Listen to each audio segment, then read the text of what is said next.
drop it.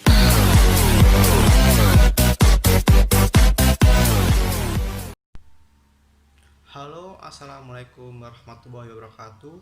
Perkenalkan, nama saya Eta Mesa Murti. Saya peserta Digital Talent Incubator 2020 Skillset Scrum Master kelas 02 nomor 06. Di video kali ini saya akan menjelaskan mengenai Scrum Event. Simak video penjelasan berikut ini.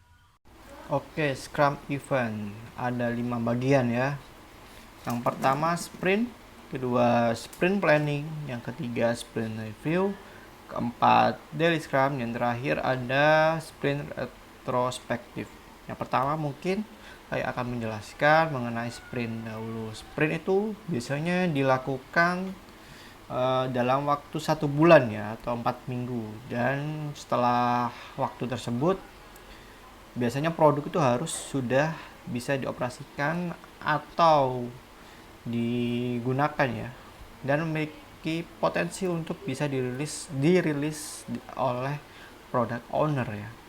Sprint itu harus dikerjakan hari itu juga sebelum sprint selanjutnya dilakukan, dan di sprint itu bisa dibatalkan apabila tujuannya sudah tidak relate lagi, seperti mungkin tidak dapat memenuhi keinginan stakeholder ya, atau juga organisasi, atau mungkin juga kondisi pasar yang sudah berubah, jadi goalnya sudah tidak relate lagi.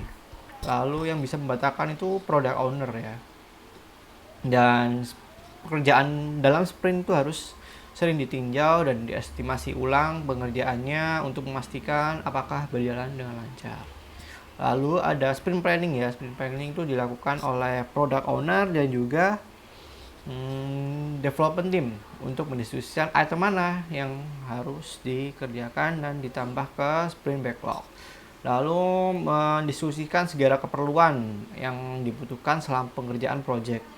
Lalu ada daily scrum ya. Daily scrum ini dilakukan biasanya 15 menit.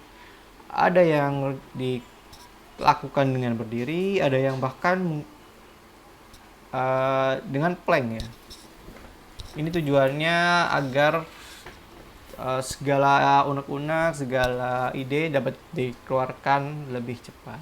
Lalu biasanya tuh mendiskusikan apa-apa saja yang harus dikerjakan selanjutnya, lalu curhat-curhat mengenai permasalahan apa saja dari development yang ditemukan, lalu mendiskusikan solusi dari masalah tersebut. Lalu ada sprint review ya. Sprint review ini itu pertemuan informal yang diadakan di akhir sprint untuk memeriksa produk instrumen apakah sudah sesuai dan menyesuaikan juga produk backlognya. Ini dilakukan untuk mendapatkan feedback dari tim Scrum untuk mendorong kolaborasi tentang apa yang perlu dilakukan selanjutnya.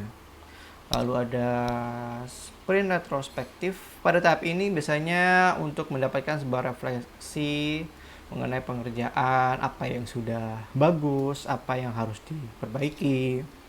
Lalu pertemuan tim ini untuk mencobai perspektif satu sama lain, mengidentifikasikan permasalahan yang ada. Biasanya itu sprint retrospektif itu mengkoreksi 4 bagian ya. Ada people, yaitu tim scrumnya dievaluasi, lalu ada toolsnya, apakah masih usang, ada yang perlu diperbarui, ada yang perlu diganti, baik itu software ataupun hardware. Lalu ada relasi ya, hubungan antar Scrum team baik maupun dari pihak internal atau eksternal, dan juga sistem ya, apakah sistemnya yang dikerjakan ini, yang digunakan ini berjalan dengan baik atau tidak. Sekian dari saya. Wassalamualaikum.